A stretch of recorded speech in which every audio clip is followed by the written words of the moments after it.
전도의 영성 다섯 번째, 예수님의 영성 전도하는 이제 모습이라고 보기는 좀 그렇지만 전도에 관련된 내용을 이제 살펴보고 있습니다. 예수님께서 오늘 이 사람들이 이제 예수님이 가고자 하는 곳에 알고 먼저 가 있는 거죠.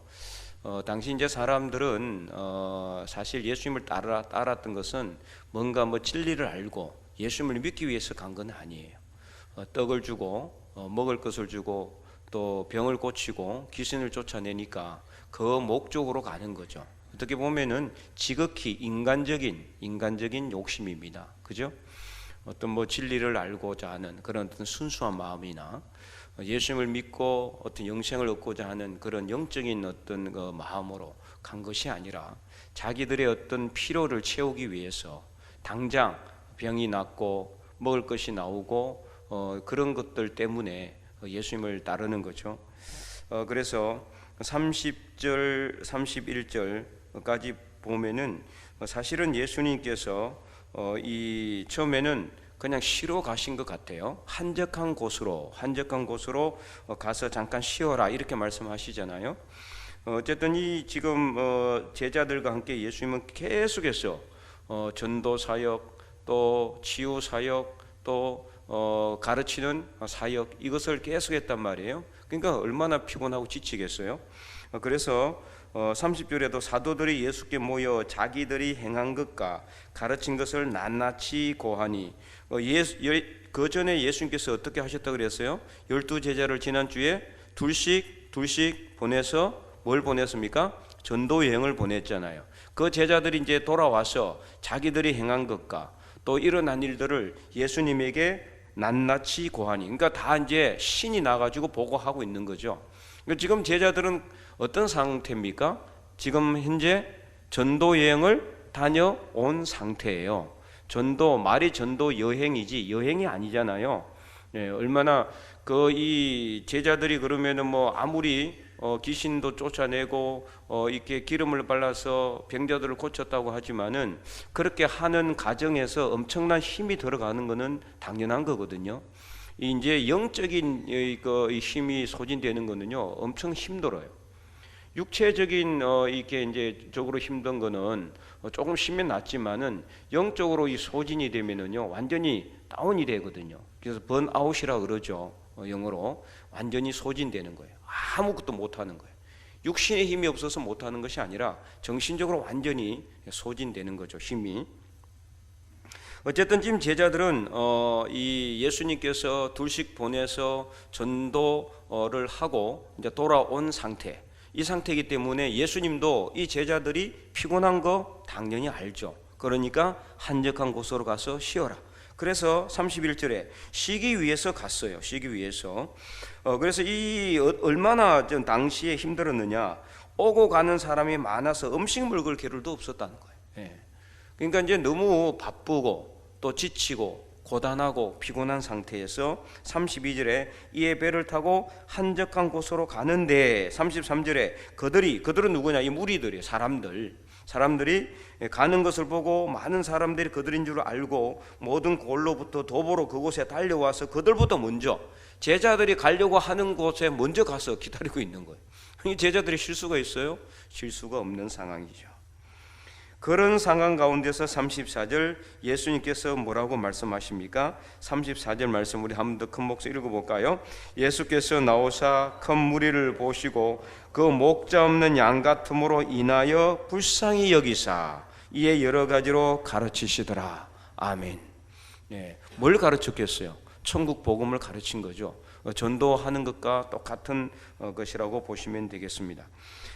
다른 복음서에는 이제 이것이 이제 오병이어의 기적으로 조금 본분이 좀 다르지만 이제 결론은 같습니다. 오병이어로 이제 5천 명을 먹이는 엄청난 역사가 이제 일어나게 되죠. 그러나 이제 오늘 우리가 34절까지 보면서 이 예수님께서 이 제자들을 따르고 예수님을 따라오는 이 무리들을 어떤 마음으로 보시고 있느냐, 이것이 이제 관건이에요. 어떤 마음으로 보느냐. 우리라면 어떻겠습니까? 첫 번째 귀찮다. 두 번째 그래도 사랑한다. 어떻겠어요? 아마 다 1번이지 않겠어요? 그죠? 얼마나 귀찮겠어요? 방금막까지 전도하고 돌아온 제자들 좀 쉬려고 한적한 곳으로 가려고 하는데 거기까지 따라오니 얼마나 번거롭고 귀찮고 분산하겠습니까? 아마 이제 이렇게 가라고 이제 가라고 이렇게 만류했을 수도 있을 것 같고 우리가 좀 쉬게 해달라고 그렇게 요청할 수도 있을 것 같아요. 그러나 예수님은 그러지 않았습니다. 34절에 오늘 우리가 두 번이나 읽었지만은 예수께서 나오사 큰 무리를 보시고 그 목자 없는 양 같음으로 인하여 불쌍히 여기셨다 이렇게 말씀하고 있습니다. 그래서 오늘 우리가 배울 수 있는 이 전도의 영성의 교훈은 불쌍히 여기는 마음입니다. 불쌍히 여기는 마음. 이 불쌍히 여기는 마음이 있었기 때문에 예수님께서는 복음을 전했고 천국 복음을 전했고 가르치시고 또 귀신도 물리치시고 병자를 고치시는 사역을 감당하게 된 것입니다. 만약에 불쌍히 여기는 마음이 없었다면은 가라고 했겠죠. 당연히. 얼마나 지금 예수님도 피곤했을 거예요. 상당히. 제자들도 지금 고단한 상태잖아요. 제자들도 좀 쉬게 해야 되고 예수님도 좀 이렇게 안식이 필요한 상황인데 끝까지 따라와서 달라붙는 이 사람들을 바라봤을 때 정말 얼마나 귀찮겠어요. 그러나 예수님은 그들을 귀찮아하지 않으셨다. 목자 없는 양 같음으로 인하여서 불쌍히 여기셨다라고 말씀하고 있습니다. 자, 이제 이 목자 없는 양 같음으로 인하여 이는 이제 당시의 시대적 이제 배경이 잘 이렇게 이 묻어 있는 이제 말씀이기도 합니다. 항상 이 말씀은 보면은 그 시대에 맞게 말씀이 선포되고 해석되고 그런 것을 알 수가 있죠. 목자 없는 양 같음으로 당시 중동 지역은 상당히 이제 목축한 사람들이 많았어요. 뭐 이렇게 물을 많이 대 가지고 벼농사를 할 수 있는 그런 상황이 아니잖아요. 이제 뭐 이렇게 큰 가수원을 해 가지고 큰 과일들을 많이 딸 수 있는 감람나무는 좀 있지만은 이 감람나무 자체가 워낙 이 건조한 땅에 잘 자라기 때문에 거기 많은 것이지 실제로 뭐 이렇게 다른 가수원들은 이곳에 생길 수도 없는 그런 상황이거든요. 그러니까 이제 이 덥고 건조하다 보니까 이 풀들이 길게 자라지 않죠. 짧게 자라니까 딱 좋은 것이 바로 이제 목축이에요. 양들을 키우는 거죠. 그래서 양들이 이제 그 짧은 풀을 이제 뜯어 먹으면서 이렇게 살아가는 거예요. 양을 치는 사람을 뭐라 그래요? 목자라고 그러죠. 목자. 목동 혹은 목자라고 하는데 이제 당시에 이제 예수님도 아마 그 목자들을 많이 봤을 것 같아요. 33년 동안 이제 그 중동 지역에 사시면서 얼마나 많은 목자들을 봤겠어요. 양들을 봤고. 근데 이제 이 양들을 치게 되면은 양의 특성은 뭐냐? 양은 시력이 아주 나빠. 실제로 양의 시력이 아주 나쁘다고 합니다. 바로 앞에 있는 것도 잘 못 본대요. 그래서 이제 대신에 시력이 안 좋기 때문에 뭐가 발달되어 있느냐? 청력이 발달되어 있어요. 청력. 잘 들어요. 아주 작은 소리도 잘 듣고 특별히 자기 양을 부르는 목자의 음성을 아주 정확하게 구별한다고 하죠. 그래서 이제 자기를 기르는 그 목자의 음성을 따라다니는 거예요. 이제 이 목자가 뭐 휘파람 소리를 낸다든지 어떤 뭐 특별한 어떤 그 신호를 하면은 그 목자의 음성을 듣고 졸졸졸 따라다니는 거죠. 시력이 좋아가지고 눈을 보고 따라가는 게 아니라는 거죠. 그러니까 이 목자가 없는 양은 어떻느냐? 시력이 안 좋으니까 만약에 목자가 없으면 어떻게 될까요? 어디 갈 길을 모르니까 바로 앞에 낭떠러지가 있어도 모르고 가다가 떨어져 죽거나 아니면 진창 같은 데 빠지거나 아니면은 바로 앞에 늑대나 이래가 와 있어도 모르는 거예요. 그럼 목자가 없으면 어떻게 될까요? 어디 빠지거나 아니면은 낭떠러지에 떨어지거나 아니면은 사나운 맹수에게 잡혀서 죽는 거 이것밖에 안 되는 거죠. 그러니까 목자 없는 양은 그야말로 바로 이렇게 죽는 것과 죽음과 마찬가지 아주 불쌍할 수밖에 없는 그런 상태라는 것을 예수님은 수없이 봤다라는 거죠. 그러니까 목자 없는 양 같음으로 라는 표현이 나온 거예요. 목자 없는 양 같음으로 인하여 불쌍히 여기셨다. 목자 없는 양이 처절하게 자기 목자를 찾아서 울면서 눈물을 흘리면서 다니다가 맹수한테 잡혀서 죽거나 낭떠러지에서 떨어져서 죽거나 아니면 나뭇가지에 걸려가지고 죽거나 그렇게 불쌍한 처지에 놓여 있는 그런 어떤 양 같음으로 인해서 예수님은 그들을 불쌍히 여기셨다라고 말씀하고 있습니다. 이들에게 먹을 것이 없고 입을 것이 없고 그들이 가난해서 경제적으로 힘들고 어려워서 그들을 불쌍히 여기신 것이 아니라 목자의 보살핌, 따뜻한 사랑의 보살핌, 그리고 그들을 안위하고 그들을 지키고 보호하시는 목자의 그 사랑의 손길, 그것이 없음으로 인해서 불쌍히 여기는 거죠. 이 무리들을 봤을 때 예수님은 그렇게 봤다는 겁니다.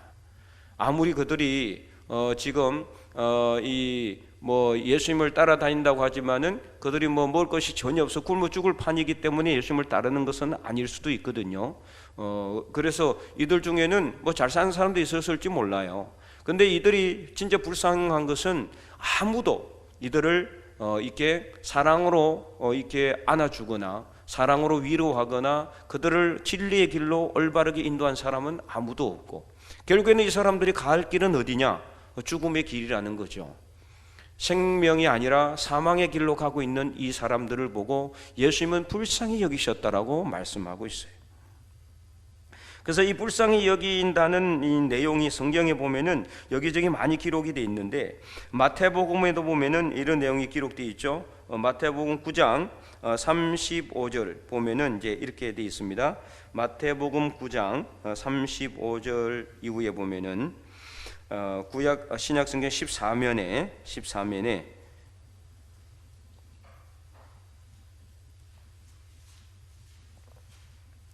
마태복음 9장 35절 이후 38절까지 저와 여러분이 한 절씩 교독하도록 하겠습니다. 예수께서 모든 도시와 마을에 두루 다니사 그들의 회당에서 가르치시며 천국 복음을 전파하시며 모든 병과 모든 약한 것을 고치시니라.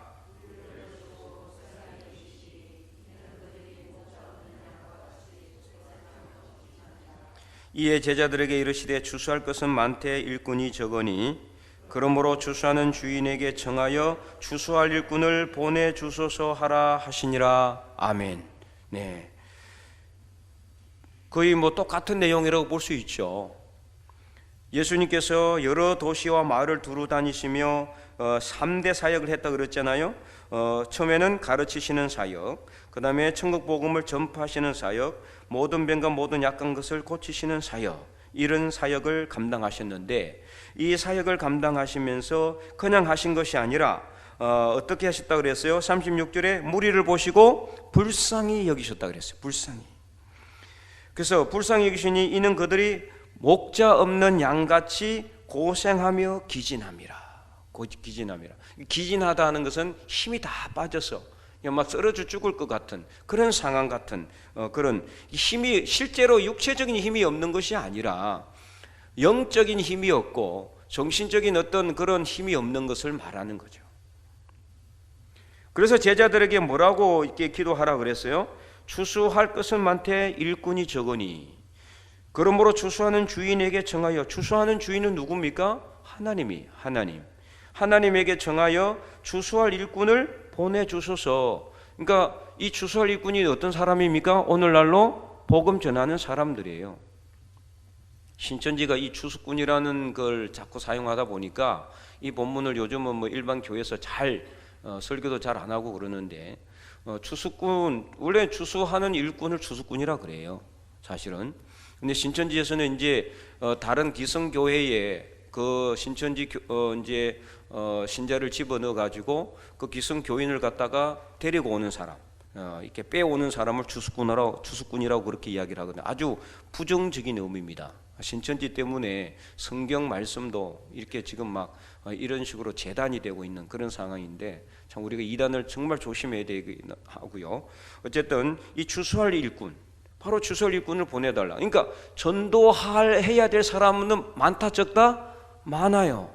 우리 주변에 너무 많아. 그런데 전도할 사람들이 적다라는 거예요. 너무 없다는 거죠. 저번에도 계속 말씀드렸지만은 교회는 많은데, 그렇잖아요? 이 쭉변만 해도 교회가 얼마나 많습니까? 그런데도 여전히 복음화율이 이렇게 높아지지 않는 이유는 뭘까 도대체? 복음화율은 전혀 안 높아져요. 자꾸만 줄어들고 있어요. 우리나라 전체적으로 마찬가지예요. 우리 죽비마에도 교회가 적지는 않지만 대도시 한 가보세요. 그냥 한 집 걸러 하나 교회가 있어요. 건물마다 다 십자가가 올려져 있는 데가 많아요. 교회는 왜 이렇게 많은지, 그런데도 믿는 사람들은 왜 이렇게 적은지, 도대체 이유가 뭘까? 전도할 사람, 추수할 일꾼들이 없다는 거예요. 예수만 믿으면 다 추수할 일꾼들이 돼야 되는데 예수 믿고 나서도 추수할 일꾼이 안 된다는 거예요. 그 이유가 뭘까? 저는 오늘 본문에서 그 이유를 찾고 싶습니다. 불쌍히 여기는 마음이 없기 때문이에요. 진짜 이제 안 믿는 사람들을 볼 때 그 사람들을 불쌍히 여기기만 한다면은 우리가 가만히 있을 수 있겠어요? 어떻게 하든 가서 복음 전하지 않겠습니까? 나의 형제, 나의 부모, 나의 어떤 가족이 지금 구덩이에 빠져가고 있는데 그거 가만히 보고 있을 사람 있겠어요? 안 그렇습니까? 이것저것 다 그냥 제쳐두고 가장 먼저 가서 건져내지 않겠습니까? 근데 우리는 지금 어떻습니까? 안 믿는 사람들이 지금 구덩이에 빠져가고 있는데 그냥 가만히 내버려 두고 있다는 거예요. 왜요? 불쌍히 여기는 마음이 없어요. 불쌍히 여기는 마음이 작아요. 부족하다는 거예요. 그럼 우리가 반대로 생각해 봅시다. 오늘 우리가 예수님을 믿고 이 자리에 앉아 있는데 과연 하나님께서 저와 여러분을 불쌍히 여기지 않았다면 오늘 우리가 이 자리에 앉아 있을 수가 있겠습니까? 오늘 어떤 사람은 이 모태신앙인 사람들도 있어요. 그렇다고 해서 그러면 예수님이 하나님께서 우리를 불쌍히 여기지 않으셨다면 우리가 이 자리에 역시 앉아 있을 수는 없는 거예요. 다 불쌍히 여기셨기 때문에 모태신앙이든 아니든 간에 누구의 전도를 통해서 교회에 나와서 예수님을 믿었든 아니든 간에 하나님께서 우리를 불쌍히 여기셨기 때문에 우리는 하나님 믿는 백성들이 된 것입니다.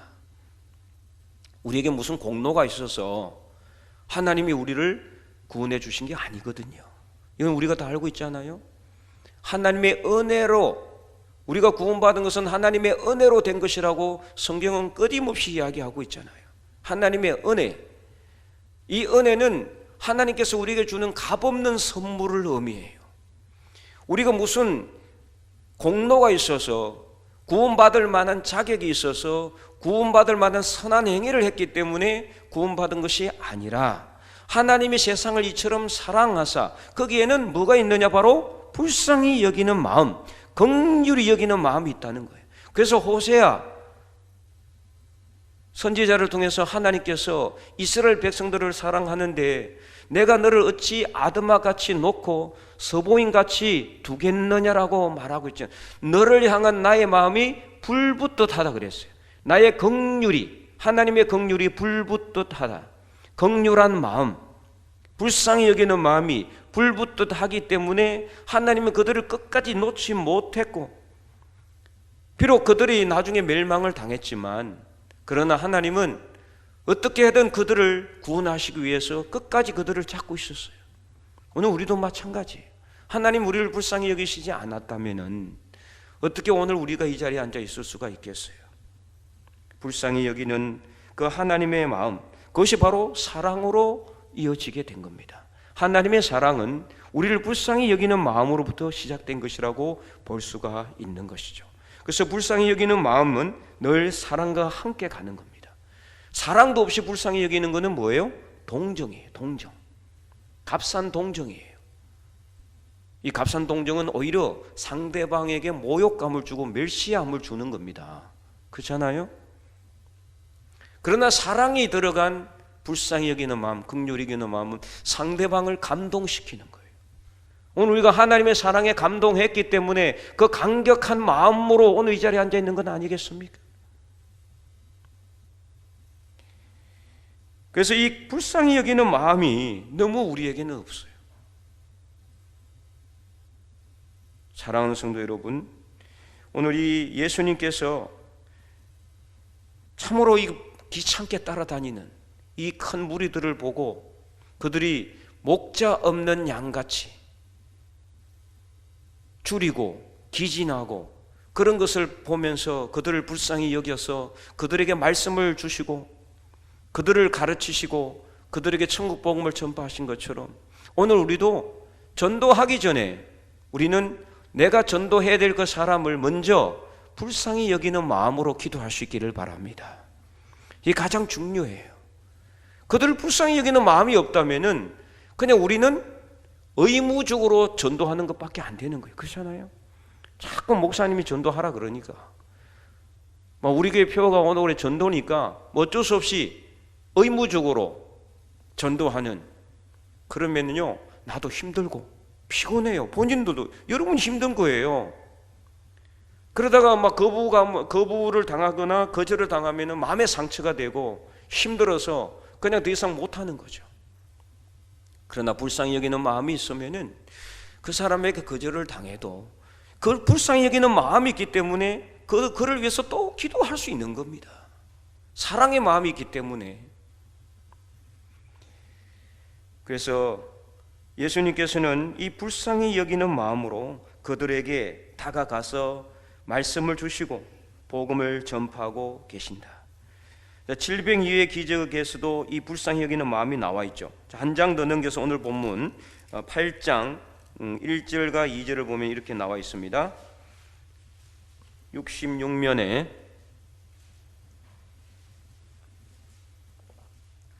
8장 1절 2절 우리 다 함께 한번 읽어볼까요?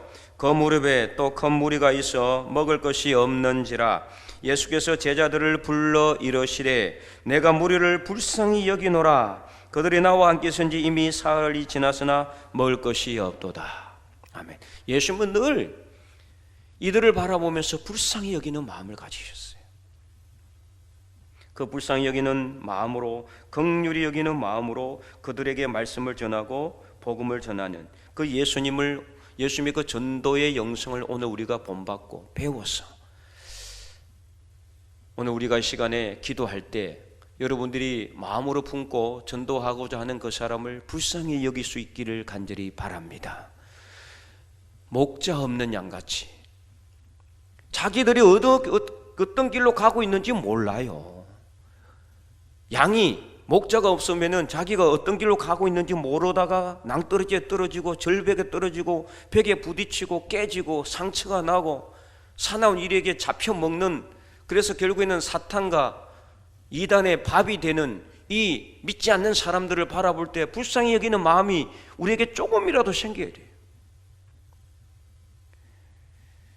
그래서 오늘 우리가 그들을 불쌍히 여기는 마음으로 기도하고 그들을 위해서 하나님께 중보 기도하며 그래서 그들을 하나님께서 건져달라고, 목 잡는 양같이 되지 말고 이제는 하나님께서 친히 목자가 되어달라고 그렇게 기도할 수 있는 저와 여러분이 될 수 있기를 간절히 소망합니다. 그래서 그 사랑의 마음과 불쌍히 여기는 마음으로 올 한 해 우리가 전도하고자 하는 사람들, 모든 사람들을 불쌍히 여길 수 있기를 바랍니다. 내가 전도하고자 하는 사람뿐만 아니라 안 믿는 사람들을 바라볼 때 그들을 우리는 목 잡는 양처럼 바라볼 수 있어야 돼요.